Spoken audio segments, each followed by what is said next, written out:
Finanzas corporativas presentado por Angie Rojas, Echirleni Cárdenas y Jimmy Granda.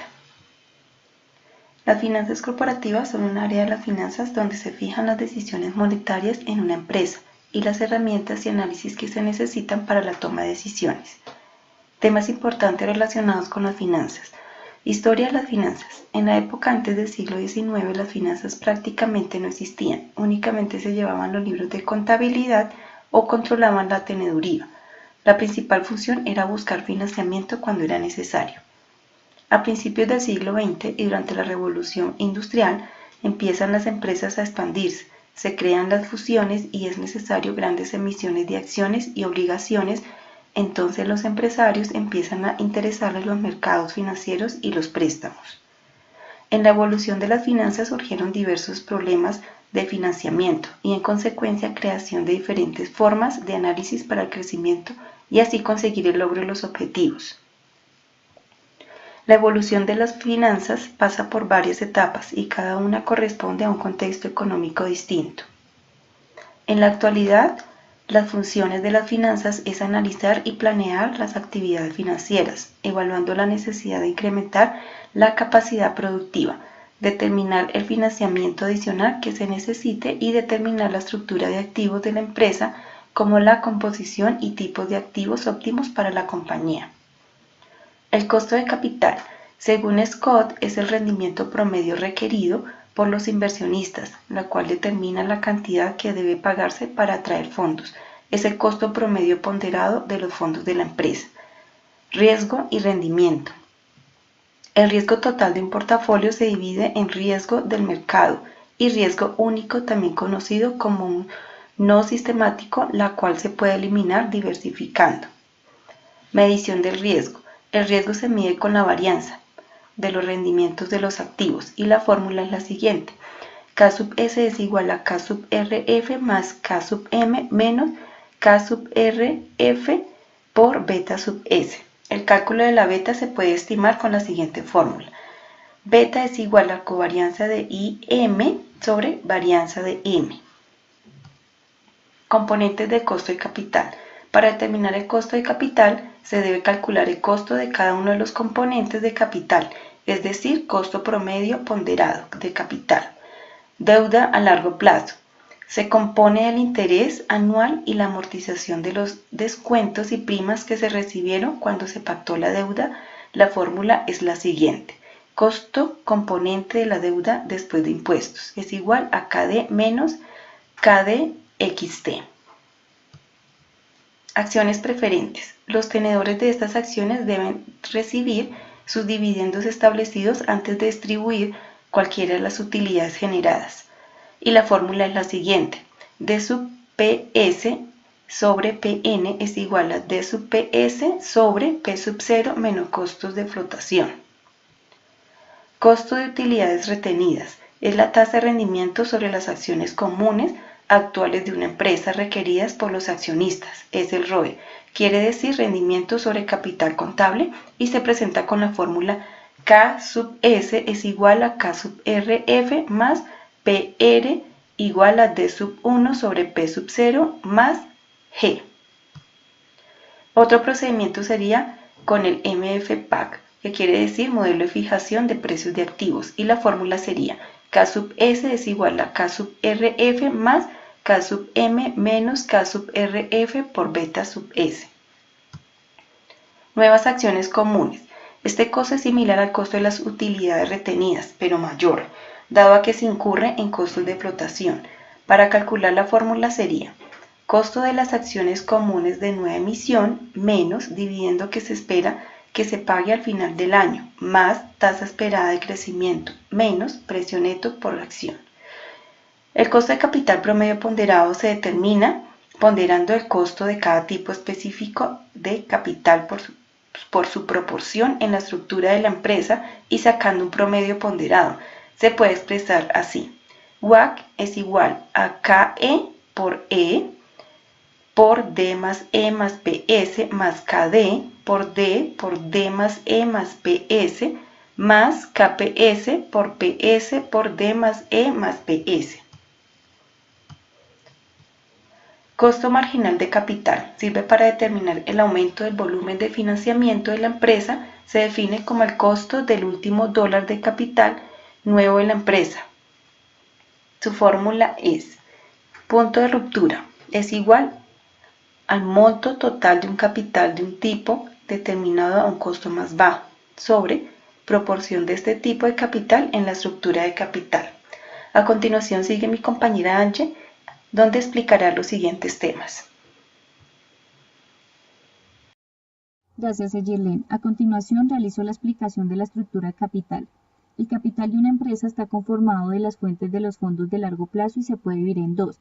En primer lugar, los aportes de los dueños, los cuales consisten en todas las erogaciones en dinero, en especie o de industrias que realizan a tiempo indefinido. Y en segundo lugar, por endeudamiento con terceros. Por lo tanto, la estructura de capital es la combinación del capital contable y deudas utilizadas para financiar una empresa. Estructura óptima del capital. Es aquella que genera equilibrio entre el riesgo y el rendimiento para el logro de la meta final. Consiste en la maximización del precio de las acciones. Factores que influyen en la toma de decisiones. Según Beasley, los factores que influyen sobre las decisiones de la estructura de capital son el riesgo del negocio, que es el inherente a las actividades operacionales de la empresa, la posición fiscal de la empresa, la flexibilidad financiera, que es la capacidad para obtener capital en términos razonables, y por último, el factor que determina el nivel de deudas, que se relaciona con las actitudes administrativas respecto a la solicitud de préstamos. Riesgo de la empresa. De acuerdo con Beasley, Rose, Sapiro y Valvarier, existen dos tipos de riesgo. El riesgo operativo, que es el que depende de la variabilidad de las ventas, del precio de los insumos y del apalancamiento operativo de la empresa, el cual se determina con el nivel de costos fijos que incurren en ella. Y el riesgo financiero, que es el que existe cuando una empresa utiliza valores de renta fija, como deudas y acciones preferentes para obtener recursos de capital. El apalancamiento financiero afecta el nivel de utilidad por acción y el rendimiento sobre el capital contable, ROE. Para saber cuánto afecta se utiliza la siguiente fórmula. ROE es igual a ROI más por ROI menos I por D sobre E. ¿Qué quiere decir? Que ROI es el rendimiento sobre la inversión, los activos después de impuestos. I significa costo de deuda después de impuestos. D sobre E es igual a la razón de deuda o capital. Enfoques de la estructura de capital. Son teorías sobre cómo determinar la estructura óptima de capital en las empresas. Existen varios enfoques como es el enfoque tradicional, el enfoque de estructura de capital MM, que son los impulsadores de este enfoque es Modigliani y Miller. Proposiciones MM con impuestos, enfoque utilidad antes de impuestos e intereses y utilidades por acciones. Enfoques de señales, enfoque de la teoría del orden de elección. Costo de agencia y estructura capital. Tanto en la deuda como en el capital contable se incurren en costos de agencia. Los costos de agencia de la deuda incluyen las erogaciones para monitoreo y control para asegurar que los creedores no son explotados por los accionistas. Los costos de agencia al capital contable aumentan a medida que aumenta el financiamiento mediante accionistas externos. Capital de trabajo. El capital de trabajo es la diferencia que se presenta entre los activos y los pasivos corrientes de la empresa. Los activos circulantes de la empresa son los que se esperan convertir en efectivo en menos de un año e incluyen las cuentas de efectivo, cuentas por cobrar y el inventario. Los pasivos circulantes incluyen aquellos que se deban cubrir en el plazo menor a un año y son cuentas por pagar, obligaciones financieras y los pasivos acumulados. El principal objetivo de la administración de capital de trabajo es reducir al mínimo la cantidad de activos a corto plazo que se mantienen en la empresa, ya que cuanto mayor sea la razón de liquidez, menos rentable será la empresa. Componentes del capital de trabajo. La fórmula de capital del trabajo es igual a activo circulante menos pasivo circulante. Los componentes sugeridos por Beasley y Ross son los siguientes. Administración del efectivo. Incluye una administración eficiente de los flujos de entrada y salida del mismo. Administración de las cuentas por cobrar. Su objetivo es minimizar el tiempo entre la expedición de la factura y el ingreso del dinero a la empresa, y consta de 4 elementos. normas de crédito, los términos de crédito, las políticas de cobranza y el control de las cuentas por cobrar. Administración del inventario. Implica determinar la cantidad de inventarios que deben mantenerse, la fecha en que deberán colocarse los pedidos y la cantidad de unidades ordenadas. La siguiente fórmula permite medir la cantidad de la orden que minimiza los costos totales de inventarios. CO igual a 2 por O por T sobre C por P. O significa costos fijos por orden. T significa demanda total o unidades vendidas. C, costos de mantenimiento como porcentaje del precio de compra de cada artículo. Y P, precio de compra o costo por unidad.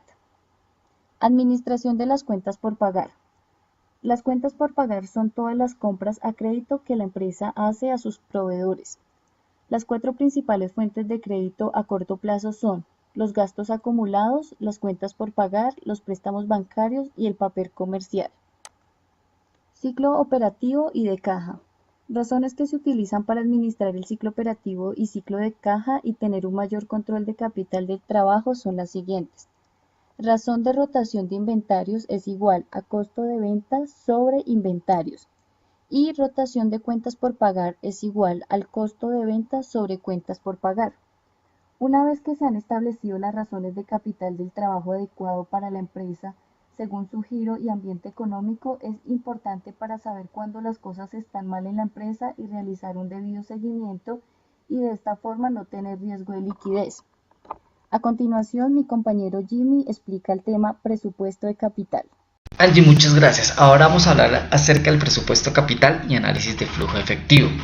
El presupuesto de capital es el proceso de compra de activos fijos cuyo retorno en la inversión no es inferior a un año. Para entender lo anterior es necesario entender qué es el gasto capitalizable, que son las erogaciones de efectivo, las cuales esperan generar flujos futuros de efectivo. Los proyectos se pueden clasificar como dependientes, en los cuales la aceptación o rechazo no depende de la aceptación de otro proyecto. Los proyectos mutuamente exclusivos, en los cuales la aceptación ocasiona el rechazo de otro proyecto. Los proyectos dependientes, en los cuales la aceptación depende de la aceptación de otro proyecto. Los proyectos generados por oportunidad de crecimiento normalmente están orientados al incremento de las ventas. Los proyectos generados por oportunidad de reducción de costos, normalmente aquí están la adquisición de maquinaria para la optimización de procesos. Y están los proyectos generados para cumplir normas legales y estándares de salud y seguridad.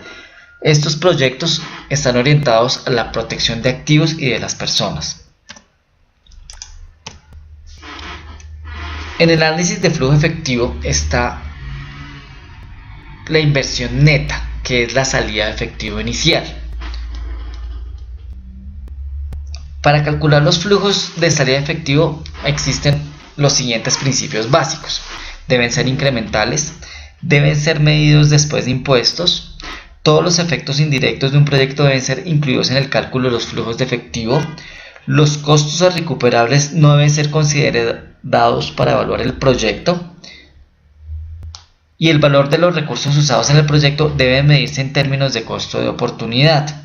Los costos de oportunidad de los activos son los flujos de efectivo que estos pueden generar si no son usados en el proyecto en consideración. La inversión neta se calcula como el costo del nuevo proyecto más los costos de instalación y transporte que se incurren para poner en marcha el proyecto, más el incremento de capital requerido, menos la utilidad de la venta de activos fijos, obsoletos o viejos, en el caso que aplique, más o menos los impuestos asociados a la compra de activos o a la venta de los mismos.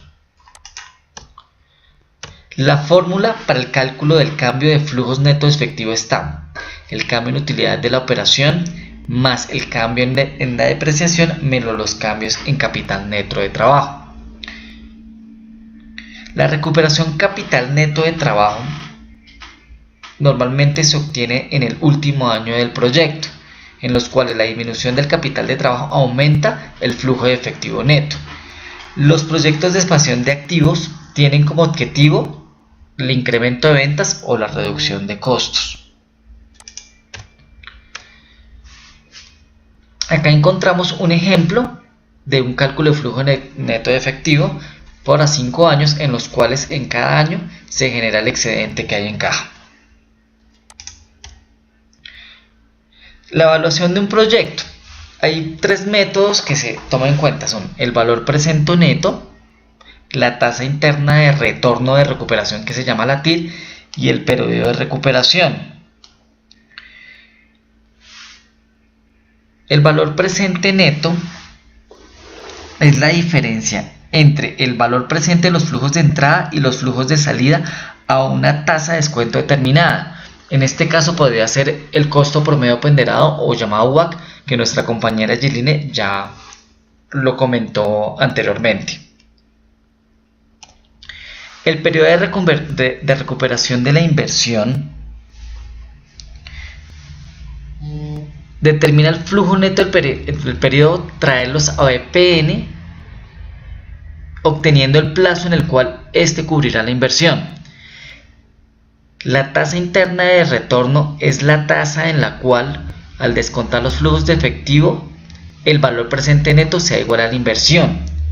Si la TIR es mayor al WAP, el costo o al costo de la oportunidad, el proyecto es viable. El riesgo de un proyecto es la posibilidad de que un proyecto genere utilidades o no genere utilidades. Para calcular el riesgo de un proyecto se debe realizar a través de simulaciones, en el cual la idea es que el valor presente neto sea igual a 0 para que el proyecto no genere pérdidas.